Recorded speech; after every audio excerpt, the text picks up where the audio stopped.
Hello friends, तो हम लोग जो है एक कॉम्प्लेक्स एनालिसिस का वीडियो सीरीज स्टार्ट किए हैं, जिसमें हम लोग एक एक इम्पॉर्टेंट टॉपिक को लेते जा रहे हैं और उससे रिलेटेड जो भी क्वेश्चन 2011 से लेके 2024 तक CSIR नेट में आया है, CSIR नेट में आया हुआ है, उस सब क्वेश्चन को हम लोग कलेक्ट कर रहे हैं। तो हम लोग एक टॉपिक लिए हैं इंटायर फंक्शन। तो इंटायर फंक्शन से रिलेटेड सारे क्वेश्चन के वीडियो हम लोग अपलोड करेंगे। तो क्वेश्चन प्रैक्टिस से पहले हम लोग को इंटायर फंक्शन होता क्या है, उसकी क्या क्या प्रॉपर्टी है, ये सब जानना पड़ेगा। तो इंटायर फंक्शन का जो डेफिनेशन वाला सेक्शन है उसका वीडियो हमने अपलोड कर दिया है। अब हम लोग इंटायर फंक्शन की उसकी प्रॉपर्टी को जानते हैं, क्या क्या प्रॉपर्टी होता है। प्रॉपर्टी जानना इसलिए भी ज़रूरी होता है क्योंकि हम लोग जब भी क्वेश्चन सॉल्व करते हैं तो उसमें बहुत सारे ऑप्शन जो होते हैं वो प्रॉपर्टी से ही कैंसिल हो जाते हैं, जिससे हमें क्वेश्चन सॉल्व करने में आसानी होती है। इसीलिए हम लोग प्रॉपर्टी ऑफ इंटायर फंक्शन को देख रहे हैं। तो सबसे पहले क्या बोलता है, a function which is analytic everywhere in the finite plane is called entire function. ये तो हम लोग का इंटायर फंक्शन का डेफिनेशन हो गया कि कोई फंक्शन जो है एवरीवेयर एनालिटिक होता है किसी फाइनाइट प्लेन में, तो हम लोग का इंटायर फंक्शन होगा। ये हम लोग का इंटायर फंक्शन का प्रॉपर्टी ही मतलब डेफिनेशन ही हो गया। सेकेंड भी उसी चीज़ को बोल रहा है। सेकेंड मतलब ये लाइन भी वही चीज़ बोल रहा है कि कोई फंक्शन एनालिटिक है होल कॉम्प्लेक्स प्लेन में, तो उसको हम लोग इंटायर फंक्शन बोलते हैं। अब हम लोग सेकेंड चीज़ देखते हैं, जो प्रॉपर्टी का सेकेंड पार्ट है वो क्या बोलता है, f z is called entire if it has represent of the form of. जब हम लोग किसी फंक्शन को उसके पावर सीरीज़ के फॉर्म में लिखते हैं, तो उसको हम लोग इंटायर फंक्शन कहते हैं। मतलब कि किसी फंक्शन को हम लोग उसके पावर सीरीज़ के फॉर्म में लिख सकते हैं, तो हम लोग का इंटायर फंक्शन होगा। उसकी वैलिडिटी ये है कि mod z is less than infinity होना चाहिए, मतलब कि फाइनाइट होना चाहिए। अब तीसरा प्रॉपर्टी क्या बोलता है, a function F Z equal to K equal to 0 to infinity a K Z का power K is entire function if limit and if and only if limit N tendings to infinity a N का power 1/n equal to 0। मतलब कि अगर हम लोग A N के power में 1/n लें और उसमें लिमिट लगाएंगे तो वो हम लोग का 0 मिलना चाहिए। इसी चीज़ को हम लोग 1/r से भी डिनोट करते हैं। रेडियस मतलब कि इंटायर फंक्शन कब होगा, जब उसका लिमिट जो है वो 0 के फॉर्म में होगा, या फिर radius of convergence r equal to infinity होना चाहिए। मतलब कि 1/r हम लोग का 0 होगा तो जाहिर सी बात है r हम लोग का इन्फिनिटी होगा। तो उसी चीज़ को बोल रहा है कि अगर पावर सीरीज के फॉर्म में दिया होगा तो उसको हम लोग इंटायर फंक्शन तब बोलते हैं जब उसका लिमिट जब हम उसमें लिमिट अप्लाई करेंगे तो वो हम लोग का 0 होगा। अब उसके बाद फोर्थ प्रॉपर्टी क्या बोलता है, an entire function can be represent by the Taylor series which has radius of convergent equal to 0। मतलब कि इंटायर फंक्शन को हम लोग टेलर सीरीज़ के फॉर्म में रिप्रेजेंट करते हैं। जो हम लोग का ये सीरीज फॉर्म में है, यह टेलर सीरीज़ के फॉर्म में रिप्रेजेंट होगा जब रेडियस ऑफ कन्वर्जेंस जो है वो हम लोग का इन्फिनिटिव रहता है। और पांचवा प्रॉपर्टी क्या बोलता है, अब चौथा प्रॉपर्टी तक क्लियर हुआ। अब पांचवा प्रॉपर्टी देखिए, पांचवा प्रॉपर्टी क्या बोलता है, if the power series has a infinite radius of convergence then it is represent at entire function.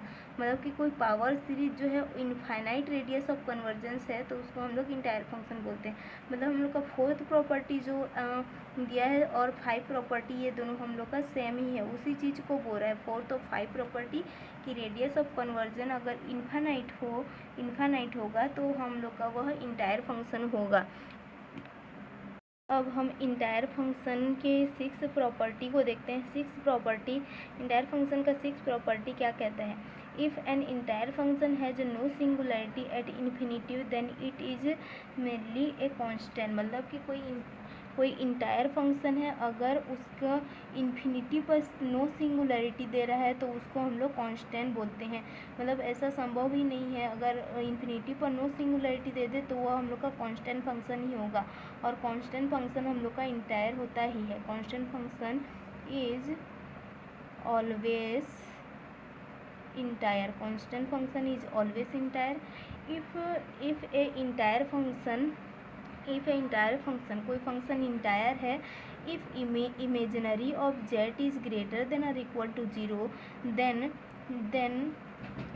हम लोग का मतलब कि हम लोग का उस फंक्शन का इमेजिनरी पार्ट अगर ग्रेटर देन और इक्वल टू 0 हुआ तो उसका जो रियल पार्ट देन उसका रियल पार्ट जो है वो कांस्टेंट होगा और एफ भी कांस्टेंट होगा। ये हम लोग का एक कंक्लूजन है। मतलब कि कोई फंक्शन इंटायर फंक्शन है और उसका इमेजिनरी पार्ट जो है वो ग्रेटर देन 0 है तो उसका रियल पार्ट कांस्टेंट होगा और एफ भी एक कांस्टेंट होगा। मतलब ऐसा तभी पॉसिबल है जब हम लोग का उस एफ जो है कांस्टेंट फंक्शन है। अब आठवां प्रॉपर्टी क्या बोलता है, if an entire function of transcendental function has essential singularity at infinity.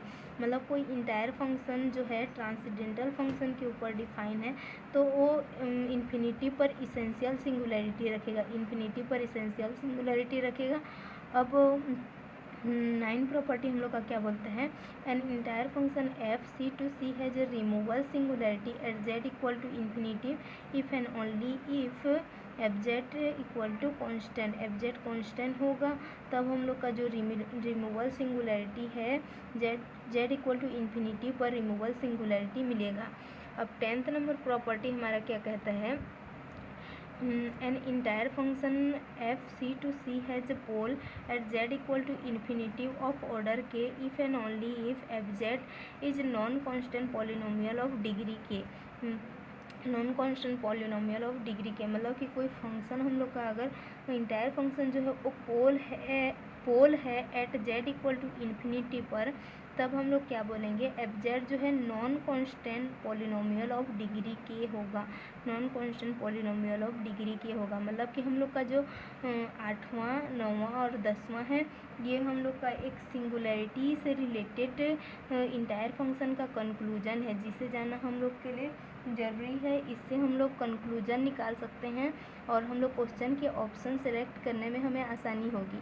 तो इसेंशियल सिंगुलरिटी कब दे रहा है, एट इन्फिनिटी पर।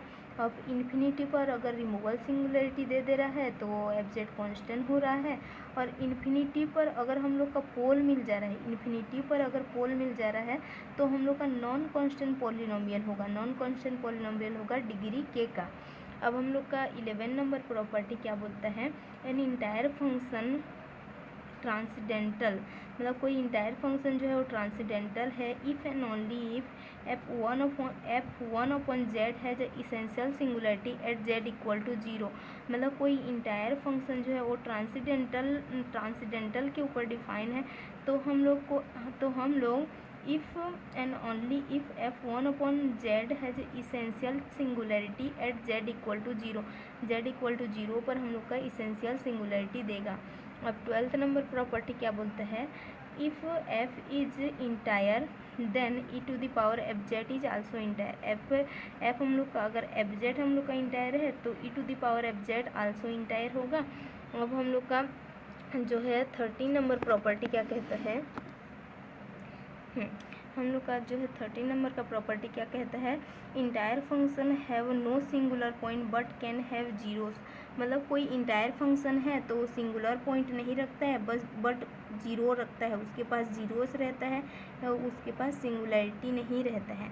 मतलब कि एफ जेड इक्वल टू हम लोग जेड स्क्वायर ले रहे हैं तो ये इंटायर फंक्शन है और इसके पास जेड इक्वल टू 0 उसका जीरोस है लेकिन इसके पास उसकी सिंगुलरिटी नहीं होती है, सिंगुलर पॉइंट नहीं होता है। मतलब f Z equal to 1 upon z minus 1, मतलब कि 1 हम लोग का उसका सिंगुलर पॉइंट है, z equal to 1 singular point है लेकिन यह इंटायर फंक्शन नहीं होता है। तो इंटायर फंक्शन के पास नो सिंगुलरिटी रहती है लेकिन उसके पास जीरोस रहता है। अब हम लोग एग्जांपल देख लेते हैं। इंटायर फंक्शन का एग्जांपल क्या होता है, ई का power z, sine z, cos z, ये सभी इंटायर फंक्शन के एग्जांपल होते हैं क्योंकि ई का पावर जेड जो है ओवरऑल में हम लोग का डिफरेंशिएबल होता है, फॉर होल कॉम्प्लेक्स प्लेन में डिफरेंशिएबल होता है, दैट मीन्स एनालिटिक होता है। तो ये हम लोग का इंटायर फंक्शन है। साइन जेड भी हर जगह डिफाइन होता है, कॉस जेड भी हर जगह डिफाइन होता है, इसीलिए हम लोग के इंटायर फंक्शन है। तो इंटायर फंक्शन के कुल हमने 14 प्रॉपर्टी देखे हैं। इन प्रॉपर्टी को रीड करना आवश्यक है ताकि इसको हम लोग क्वेश्चन में यूज कर सकें। सो इसी तरह का वीडियो देखने के लिए हमें फॉलो करें और थैंक यू सो मच।